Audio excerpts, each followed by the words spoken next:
or skirt the rules or, ruin the land that we give to them. Bless you.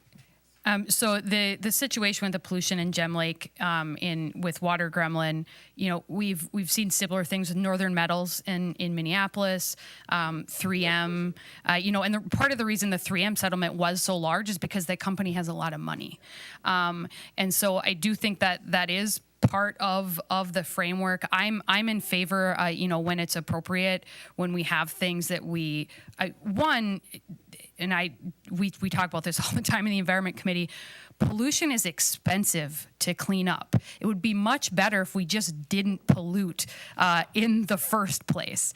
So, prevention is the cheapest way to deal with this. And so I think that's an important part of that. And so as we're looking at permitting different kinds of projects throughout the state, I think that is a valid piece of making that decision, and our agency should be looking at that, whether it's putting money up to potentially pay for anything, or it's just kind of making weighing the pros and cons and saying this isn't a risk that we're willing to take for our residents and our natural resources and the safety of a community. So I think I thank you for the question, because it's, we look at the big environmental thing we've been talking a lot about is there's this one of the worst landfills up in Anoka County that's currently leaking and is going to be very, very expensive to clean up. Well, maybe if we would have built that better in the first place, we wouldn't be where we are. And so I think that's always, for me, part of that discussion, is that preventing the pollution not only keeps our communities healthier and safer, but also is, in the long term, economically a better decision.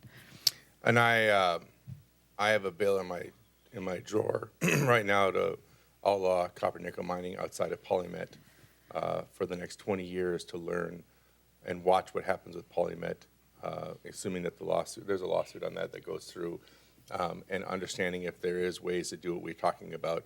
It's in the process already. They've gone through the permitting, so I'm not going to weigh in on that one, but I am looking at saying that from now on, the rest of those just can't happen until we have a better grasp of that. And why we don't have them pay the cleanup money up front in escrow and let it sit there is beyond me. And so I know there are some remedies like that, but I want to see something more. Get the kid.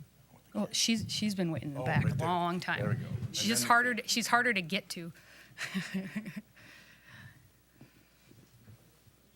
You don't have to push anything. Just start talking. I guess I just have a question on TEFRA fees. Families that have the paid parental fees for children with special needs. I'm wondering if there's are we looking at those to Yes. see if we can lower them at all?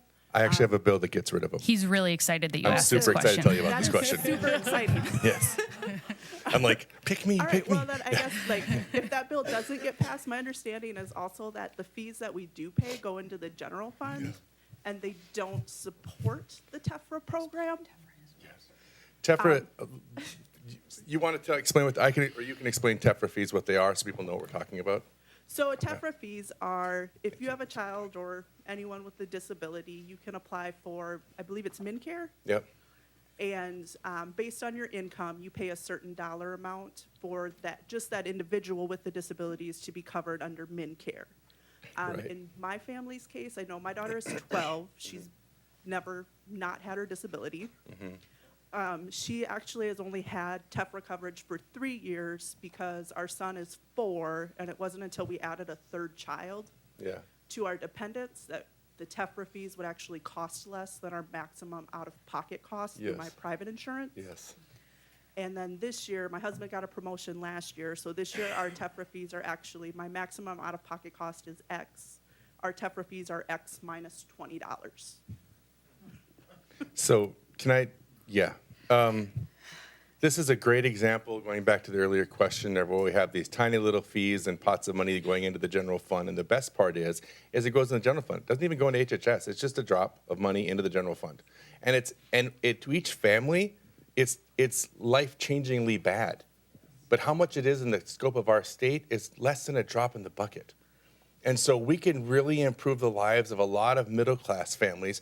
And I talk a lot about the middle-class donut hole. We have a lot of supports for people that are poor, and the rich people have a lot of opportunity, but the middle class is stuck with the burden of all the costs with none of the supports. And this is an example of where I can hopefully make a difference. So my bill, I have several versions of it going through, throwing everything I can at the wall, everything from a 25% cut to getting rid of it altogether. We've heard one version of that so far in the House or in the Senate, HHSR committee, and I'm hoping to see that go through.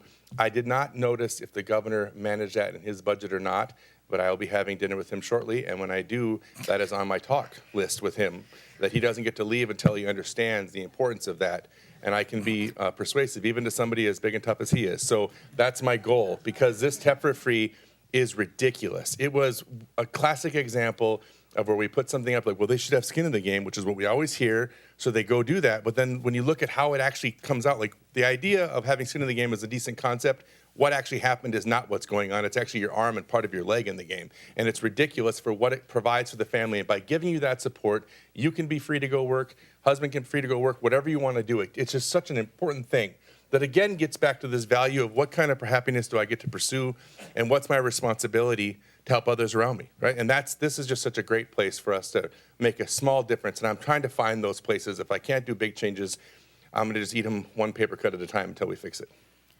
And I do want to say the parents who advocate for this type of bill and this issue are amazing. And so I just, great.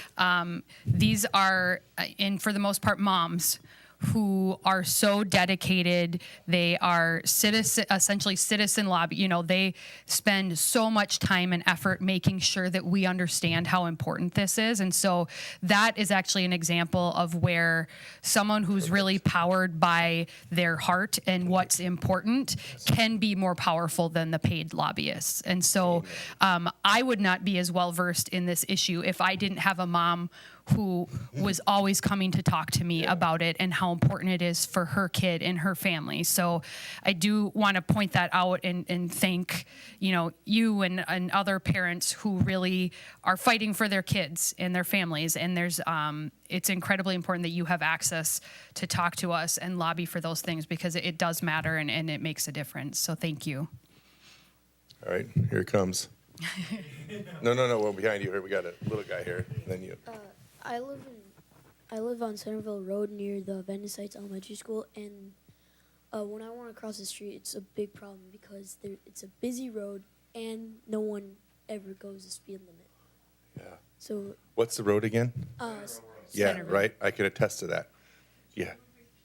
His concern is that he is trying to cross Centerville Road. His school's nearby, and Centerville Road is like a Audubon freeway. And it doesn't get the attention that a lot of other roads, I think, in our district do. And it's in badness, right? Yeah. And so, I mean, in that situation, it's twofold. One, I will take that back, and I will call the commissioner myself. It's a county road. Okay, well, then it's threefold. And then I need to go to the county and talk to their commissioners to make sure that we have an understanding of that, and then help the city figure out what it can do around that to help mitigate some of the problems. But I hear you, and there should be no question in my mind that when there are kids on the road, they are the priority first and everybody else is second. And what I would encourage you to do, young man, which I appreciate your comments, is hold me my feet to the fire. I know your dad knows something about that. And so I think you can follow us. I know, I'm just waiting. I'm just over here waiting. So I hope you'll reach out to your dad and ask me what I'm doing on that next week, and I can start giving you some answers on that. And I'll say I know exactly what you're talking Yes. about because live on. I have the same situation on the street I live on Victoria Street in Roseville, where it's 40 miles an hour. There's really no shoulder. It's a busy road. The speed limit's 40, so everyone drives. And people drive 50 miles an hour. We've got kids waiting at buses there. We've got families up and down the street. And also, I've door knocked your neighborhood. I door knocked just in less than 6 months ago, and I had to cross the street. and I experienced it. I mean, an adult, and I had to really hustle to make sure I got across the street safely. So that is absolutely important, and I thank you for asking your question. Awesome question. Yeah, we'll make sure that we're continuing to advocate for you and the other. It's good teamwork. I like that. Yeah, It's good- teamwork over there. Good job. So It's where the elementary school is. Yeah, yeah. Yes. Yep. and it runs all the way up to Culvers and all the way down to the Badness Lake, that whole area. I was just looking at your thing about MNLARS and about you're gonna create a joint commission on technology. So I just think that what they really need is a permanent commission of software developers. And by that, I mean not bureaucrats or politicians, but people who actually know what they're doing. Wants us to accept that And technology. a permanent thing, I don't know what to say you know, about that. they can hire resources, they need it, they have the power to go in and help the state figure this stuff out, and they're high enough profile so that, they can, really influence the legislature, who I suspect has next to no people who've ever done any sort of coding or software development. So a couple things with MNLARS. I had the benefit of being so it's the Minnesota License and Registration System. In case you've not read a newspaper in the last 2 years, it's so it has to do with with vehicle registration stuff. So I had the really the joy and the privilege of being on the Select Committee on Technology and Responsive Government last biennium, which was essentially a MNLARS committee just so we could hear people tell us everything that was wrong with MNLARS. So, part of it is that it wasn't just software. It's that the hardware and the software was really outdated. And it's a great example of what happens when you kick the can down the road too far. And then it becomes almost impossible to get the can. So it's, if you don't update your computer as the updates become available, you reach a point at which you can't go back and have the update work. And so it's, at this point, it's clearly was a disaster. And what my focus really is, and the reason that we were on the House floor until almost midnight on Thursday, was because we were passing a bill off the House floor to move forward in addressing the issue and hopefully finally resolving the MNLARS crisis. And I think another piece of that folks might not be aware of is the deputy registrars, which are the people who are actually responsible, who are deputized by the state to do the registration services. Like, for instance, probably a lot of us have been to the Roseville License Center. They were the ones who were really bearing the financial ramifications of the system not working well. So, for instance, the Roseville License Center, because it's one of the license centers that typically has the highest volume, was out literally $250,000 over the course of this. And so one piece of the bill that we passed off the House floor on Thursday was to send money back to those people, whether, and deputy registrars are kind of interesting. Some of them are municipal owned, some of them are small business owners. And so it's kind of 50-50, the split there. So we have all these cities' budgets who are negatively impacted, and then these small businesses where people are literally having to sell out their retirement to keep the business afloat. And so part of the solution is also making those folks whole. And the last thing I will say on it is to remind folks that the MNLARS system relating to vehicle licensing is separate from the Real ID system. And they purchased a program that's been used in that transition in other states. So, as people are kind of anxious about the transition to Real ID, those are separate issues as far as the software and hardware is concerned. So I'm carrying that bill she just referred to on the Senate floor and in committee, and I'm trying to get that through, understanding that there's two problems here. One, we've allowed people to spend their own money to pay for things that the state's responsible for, and now we need to go back and pay them back. And that's the responsible thing to do. The second part, though, is, and I don't know if my colleague would agree with me, but if there's ever been a situation where my GOP friends say that we throw money at a problem hoping it'll go away, this would be a great example of that. And I've watched us do that over and over again with possible solutions when the people, as you just correctly identified, didn't have a grasp of how it was actually going to be solved. And now we're in a mess where people feel invested, and we're not.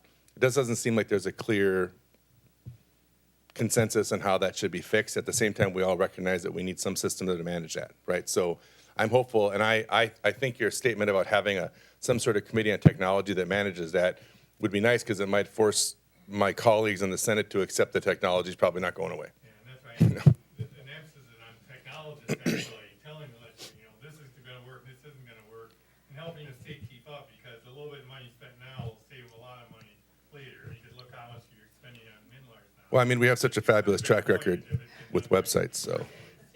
Yeah, I agree. You're right. Yeah, You're right. we do have a couple IT professionals now in the legislature, so I think that is really helpful. So I'm looking at the clock, and we've got about 10 minutes left. So if anybody who hasn't asked a question yet, We're ready to bite the bullet with Vinny. well, I mean, in fairness, anyone who hasn't asked a question yet, if you have a question, now's your chance. Okay. All right. And then we'll go to folks who maybe have second questions. Over the last few years, I've been seeing a lot of ignoring of science, particularly with Mr. Senator Ingebrigtsen. And I just want to kind of know your comments and hope that you're supportive of my thoughts. And I feel that we've hired a lot of really smart people in the DNR. They're actual biologists. They know what they're doing. They study this stuff. And there's a lot of ignoring of what they have to say in regards to our policies. A couple years ago, Ingebrigtsen started with his anti-muskie stuff that flew in the face of established science. And now he wants to oversee stocking with some committee of people who are not scientists, who do not understand it. And he's wrangling up people on lake associations because they look at this as a way that they can help limit the access of the general public on their lakes. And I'm just hoping that you're keeping your eyes open for this and working on this to Yeah. keep the lakes open for the rest of us and let the scientists do what they do best. So as I mentioned, I've been on the environment committees since starting in the legislature. I'm now the vice chair of environment policy. So I pay really close attention to these issues. So there's a couple things going on. It may surprise folks from our neck of the woods that there are some areas of the state and some legislators who think that the DNR is the biggest bunch of bad guys who have ever existed in state government, which is just, I mean, really bizarre. They're highly trained. We have so many scientists and people, our conservation officers and people who really know their stuff. And that's actually one of the biggest challenges is pushing back against some of the legislators and honestly in both parties who see the DNR as a bad guy. And I think part of that is honestly it's related to how we hold up agriculture in our politics in Minnesota above all else, despite the fact that the majority of agriculture is not your small family farm. It's these giant industries with lobbyists I see in the halls every single day. And so there's often this pushback and this back and forth between the DNR and science and protecting of natural resources and then agriculture as industry. And so I'm going to really get a little nerdy here, but if you're familiar with the concept of regulatory capture, and that's when a department whose job is to regulate an industry then forgets that their job isn't to promote that so they kind of they go so far down into that way of thinking that they forget what their job is actually about. Your job is actually to work for the people of Minnesota, not to work for Monsanto or these chemical companies who pay for who develop all the the pesticides and all the chemicals that are now used in agriculture. So I absolutely am on the side of science and in case you haven't watched the news in the last couple of months, but chronic wasting disease is a great example. Chronic wasting disease is potentially could decimate our wild deer herd and our deer hunting industry here in Minnesota. But you would not believe maybe you would, the amount of pushback I've gotten from, we can't hurt farmers. Well, it isn't. If it's harming a natural resource that belongs to all of us, we've got to make the hard decisions. And, it's not wanting to harm, a business. It's about like weighing the pros and cons and where should our priorities lie. And for me, the priorities are always going to be with our natural resources that belong to each and every one of you and every single Minnesotan. In addition to the fact that we have a constitutional right to hunt and fish, a lot of folks don't realize that, but it's in our Minnesota Constitution. And, that has to take priority over a lot of things. And, I think too, it often we we can't hurt farmers. Well, I think it's always good to make your decisions based on facts and ask questions and, find out if it really is, one of my uncles has a farm up north and, he's one guy with no employees who has his own little farm. I myself am a member of the Land Stewardship Project. There are ways that we can be successful and still be doing environmentally sustainable things. But again, it gets back to what are the facts? What is the science? What do we know? And how can we make the best informed decisions moving on from there? And I know that Senator Isaacson really wants to specifically address the question about muskies. I will also say Senator Ingebrigtsen's top priority is apparently two-line fishing. Yeah, I'm beating that back with a stick. Yeah, I heard Senator Rude, she's a Republican from rural Minnesota. I heard her response was, well, the best way to have two-line fishing is to bring a kid with you. Amen. So Senator Rude and I actually agree on a lot of things, and that's definitely one of them. So I will let him talk about muskies. The two-line fishing is going to be dead before it starts because Representative Hansen, who my brother is, his CLA, does not support two-line fishing, and that has to go through his committee to make it happen. The muskie thing is just there's a real battle going on between walleye fishermen and muskie fishermen. The walleye fishermen have this misconception that the muskies are eating all their walleyes, yet the science shows that when they take a random sample of muskies and they look at their stomach, walleye DNA makes up like 3% of what's in their stomach. And so it just isn't real. Now, the argument that muskie fishermen could be ruining walleye habitats with the giant lures, there might be some efficacy to that. But the reality is that it's a ploy exactly as described by lake owners to try to limit the amount of access people have to lakes, which I have a real problem with. So. And I think if we're gonna talk about walleyes and reality too, the science, for example, in Lake Mille Lacs is that it's the only recognized walleye lake that also has zebra mussels and spiny water flea. So again, let's go back to the science. Let's see what the interplay is of the science and what we actually know about how we got to where we're at. And then layer climate change on top of that, and we're in a bad spot. As far as climate change and science is concerned, about 8 years ago, the 16 military intelligence groups, I didn't even know there were 16 military intelligence groups, got together, and what they said was that the biggest threat to the United States or to the world is climate change, okay? And what we have is one party denying climate change, denying that there's even warming, and then saying there's warming, but it's due to just random situations.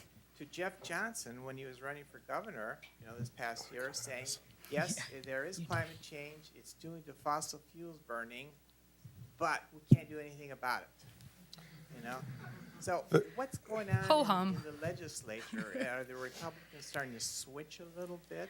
Nobody wants to argue that anymore with us. I'll tell you that, for the most part, at least publicly. You have to remember that this battle against climate change goes back to the John Birch Society in the 50s and 60s. I mean, this has been a long time pledged out in the shadows, liberal conspiracy, they say, about how to control business. And I don't know what more we can do. This denial of science and the reality. I mean, you know how hard it is to get 20 scientists to agree on something? Get 1,000 scientists? I mean, literally how hard it is to get their egos all on the same page? 98% of all scientists agree that this is a real thing. Doctor. I will I will tell you that whenever I hear it, it gets pretty sarcastically beaten back. And I'm not even like apologizing.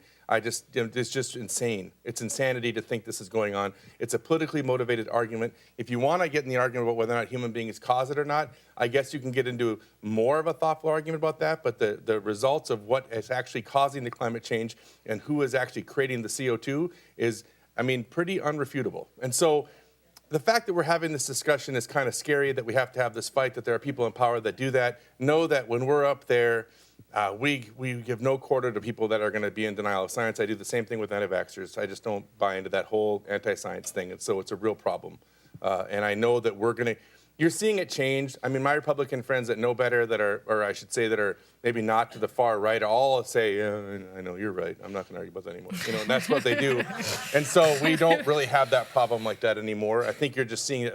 Honestly, I believe, and correct me if I'm wrong, but I really think this is still being kept alive through the national politics of the current president and the media as a thing to talk about. I don't feel like, at least in any meaningful way, that that's going to have a huge impact on how our decisions make, other than it polarizes political arguments.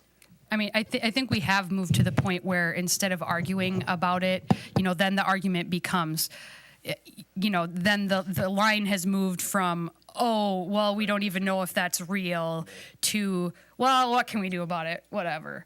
And I know that, when I walk by the governor's office on my way to the House floor, there many times there are young people who are so concerned and really putting themselves on the line and putting a lot of effort and time into making sure that we're paying attention to this. And so I think, we historically have been concerned about, young people don't vote, they're not paying attention to things, they don't care, whether it's millennials or generation, whatever it is, double Z, whatever.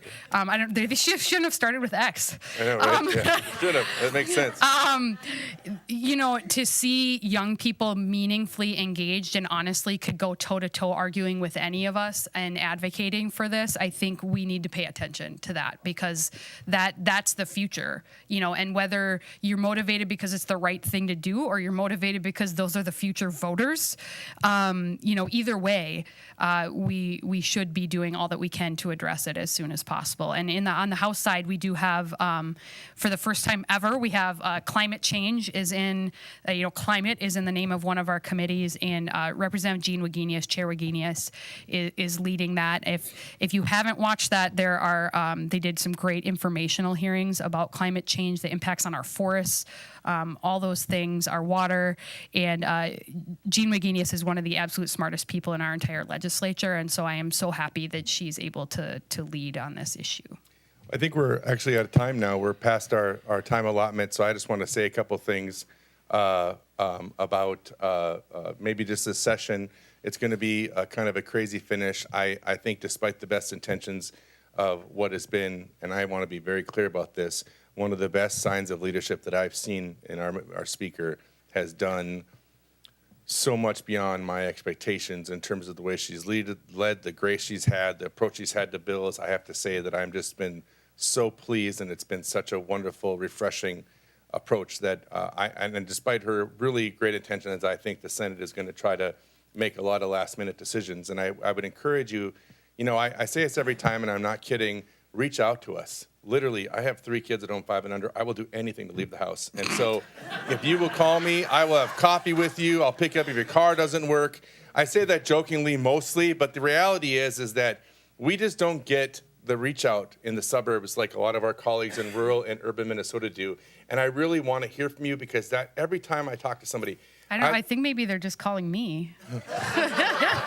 See, well, that's called as a humble brag, because she's in the majority, so she gets people, she can pass bills, So, but the reality is that I have a lot of folks come in and see me and talk to me about things that I absolutely don't agree with, but I always learn something, and I want to be of service. And so, regardless if we agree or not, please reach out to us, and we want to be of service. That's why we do this job, and this legislature has a chance to do some pretty amazing things if we can get out of our own way. And so, don't you close us out here? Yep. Well, first, just thank you for everyone for coming out today. It's always great to have people engaged, and really to echo what he said. I'm all about demystifying the legislature and legislators.